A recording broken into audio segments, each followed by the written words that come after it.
지난해 삼성전자 직원이 반도체 핵심 기술을 비롯한 내부 기밀을 외부로 유출하려다 적발돼 논란이 됐다. 삼성전자는 대만의 TSMC와 함께 최첨단 공정으로 반도체를 양산 중인 국내 유일 기업이다. 특히 해당 기술은 삼성전자가 지난 수년간 수십조 원을 투자한 것으로 전해졌다. 최근 미국 인텔, 중국 SMIC도 파운드리 산업 투자에 나선 가운데 삼성전자의 기술이 경쟁사에 넘어갈 경우 심각한 타격을 입을 우려도 제기됐다. 국내 핵심 기술의 외부 유출은 오랜 난제다. 법무부 업무보고 자료에 따르면 지난 2020년에도 산업통상자원부의 국가 핵심 기술로 지정된 산업기술이 중국 경쟁업체로 유출된 사례가 있다. 또 블록체인 업계 최초로 70억의 비용을 투입해 정보보호 관리체계 인증을 취득한 회사의 영업비밀도 내부 직원 탓에 경쟁사로 유출되기도 했다.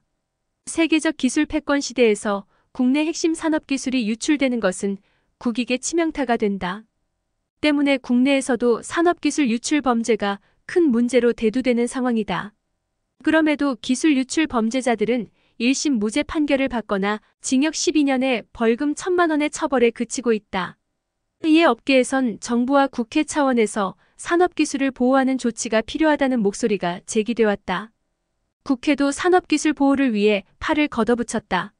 안철수 국민의힘 의원은 지난 27일 산업기술의 유출 방지 및 보호에 관한 법률 일부 개정 법률안 산업기술보호법 개정안을 대표 발의했다. 앞서 안 의원은 국회 첨단전략산업특별위원회 위원으로서 산업기술 유출 범죄의 무죄율이 높은 것을 지적하며 국내 산업기술 보호의 필요성도 함께 강조해왔다. 해당 개정안은 산업통상자원부 장관이 국가 핵심기술 해당 여부에 대한 판정 신청을 통지, 국가 핵심기술 보유기관을 등록관리, 실태조사 산업기술 침해로 만들어진 물건의 압류 산업통상자원부 장관 및 정보수사기관의장, 재판에서 비공개 진술하는 자의 면책, 산업기술의 해외 유출 현황에 대한 국회 보고 의무 등이 규정됐다. 안철수 의원은 법안 발의 다음 날인 28일 시사저널과의 서면 인터뷰에서 해당 법안의 취지와 필요성에 대해 설명했다. 안 의원은 해당 개정안을 낸 취지에 대해 과학기술은 먹고 사는 문제가 아닌 죽고 사는 문제라며 국가 핵심 기술이 유출되지 않도록 관리를 강화해 국내 산업의 경쟁력을 높이고 국민경제 발전에 이바지해야 한다고 밝혔다. 산업기술보호법 개정안에 관심을 가지게 된 계기는 무엇인가? 안랩의 CEO로서 회사를 운영할 때부터 개발자 연구자들이 이뤄낸 기술 보호의 중요성을 잘 알고 있었다.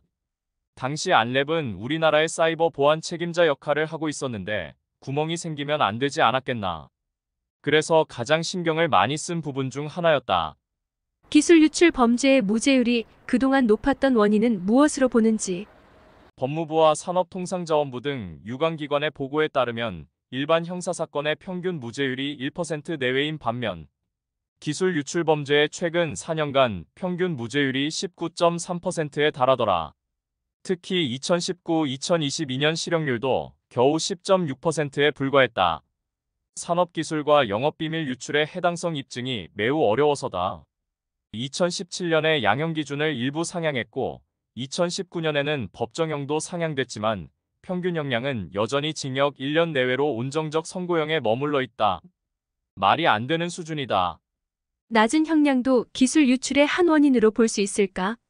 범죄로 얻는 이익에 비해 처벌 수위가 터무니없는 수준이라면 범죄 억제 예방 효과가 당연히 적다.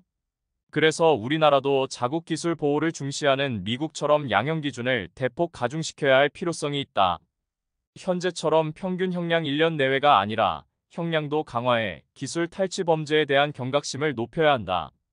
법정형 상향에 대한 내용이 이번 개정안에서 제외한 이유는 이미 비슷한 법안이 6개 정도가 발의된 상태여서다. 세계적 기술 패권 경쟁이 가속화되는 상황이다.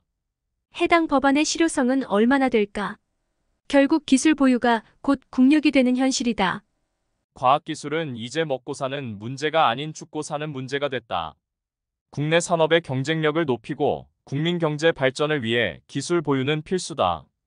그런데 국외로 국내 핵심 기술이 유출될 경우 기업뿐 아니라 국가의 존립도 위협할 수 있다.